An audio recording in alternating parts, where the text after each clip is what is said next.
Pasko na naman at syempre parang santo na ako pag Disyembre. Hi, hello! Isang magandang umaga, tanghali, hapon, gabi sa inyong lahat. Anong oras man ninyo napapanood ang video ito, tayo po muli ay tutunghahin ng ating pong pagbasa. Para naman sa araw po ng Sabado, October 5, 2024, hahanguin natin ang mabuting balita sa Ebanghelyo ni San Lucas, Kabanata 10, mga talatang 17 hanggang 24. Noong panahong iyon, bumalik na tuwang-tuwa ang 72, Panginoon, sabi nila. Kahit po ang mga demonyo ay sumusunod kapag inuutusan namin sa ngalan ninyo. Sumagot si Jesus, nakita ko ang pagkahulog ni Satanas mula sa langit, parang kidlat. Binigyan ko kayo ng kapangyarihang tumapak sa mga ahas at mga alakdan, at yumurak sa kapangyarihan ng kaaway. Walang makapipinsala sa inyo. Gayunman, magalak kayo, hindi dahil sa suko sa inyo ang masasamang espiritu, kundi dahil sa nakatala sa langit ang pangalan ninyo. Nang oras ding iyon, si Jesus ay napuspos ng galak ng Espiritu Santo at sinabi niya, "Pinasasalamatan kita, Ama, Panginoon ng langit at lupa, sapagkat inilihim mo sa marurunong at pantas ang mga bagay na ito at inihayag mo sa mga taong ang kaloob-ay tulad ng sa bata. Oo, Ama, sapagkat gayon ang ikinalulugod mo. Ibinigay sa akin ng aking Ama ang lahat ng bagay, walang nakakilala sa anak kundi ang Ama, at walang nakakilala sa Ama kundi ang anak at yaong marapating pagpahayagan ng anak." Humarap si Jesus sa mga alagad at sinabi na di naririnig ng iba, "Mapalad kayo sapagkat nakita ninyo ang inyong nakikita ngayon. Sinasabi ko sa inyo, maraming propeta at mga hari ang nagnasang makakita ng inyong nakikita, ngunit hindi nila nakita. Hinangad din nilang mapakinggan ang inyong naririnig, ngunit hindi nila napakinggan." Pagpalain po ng Diyos ang pagkabasa ng kanyang mabuting balita. Ang refleksyon o pagsasadiwa ay hahanguin natin sa Aklat ng Simbahay 2024.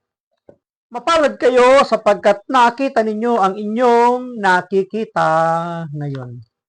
Ang maaaring gustong tukuyin ni Jesus ay ang kanyang pagdating na isasagawa niya ang pagliligtas na masasaksihan ng kanyang mga alagad bilang isang suffering servant na minithi na noong una ng mga taong nag-aabang at naghihintay ng isang tagapagligtas sa katauhan ng ating Panginoong Yesus. Ngunit hindi na nila yon masasaksihan. Kaya itinuturing ni Jesus na mapalad ang kanyang mga alagad sapagkat sila ang nakakita at makakasaksi ng lahat ng bagay na gagawin ng Diyos sa pamamagitan ng ating Panginoong Hesukristo. Nagiging mapalad din naman talaga tayo kapag nakikita natin yung mga bagay na ginagawa ng Diyos sa ating buhay, na ginagawa ng Diyos sa ating kapaligiran, na ginagawa ng Diyos na mabubuting bagay para sa atin.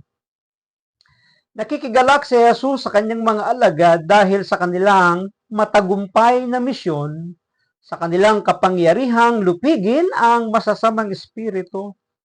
Ang mga alagad ng isinugo ni Jesus, binigyan sila ng kapangyarihan ng ating Panginoong Hesus katulad ng nasa kanyang kapangyarihan. At pinapatunayan ng kapangyarihan ni Hesus na ang kapangyarihang tinatangkilik ng kanyang mga alagad ay kapangyarihan nga sapagkat suko ang mga demonyo, ang masasamang espiritu sa kanilang pagmimisyon at pati ang mga karamdaman ay gumagaling sa pangalan ng ating Panginoong Hesus. Gayunman, ipinaalala ni Jesus na ang kanilang lakas na espiritual ay mula sa biyaya ng Espiritu Santo.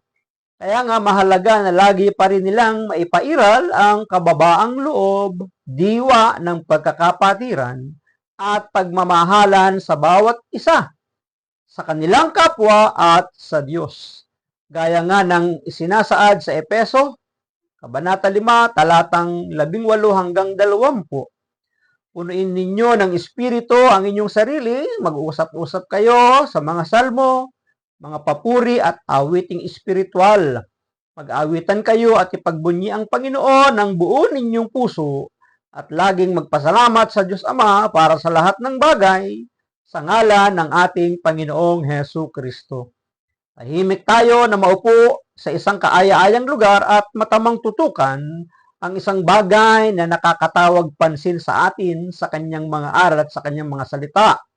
Pagnilayan natin ang makabuluhan, ang kanyang pag-iral sa daigdig, at magpasalamat tayo sa Diyos kung paanong nagiging bahagi tayo ng kanyang kaharian dito sa lupa. Maraming salamat at pagpalain tayo palagi ng ating Panginoon. Ang akin lamang palaging sambit, I love you with the love of the Lord. Bye-bye and bye-bye. Pasko na naman at Thank you, God, for everything.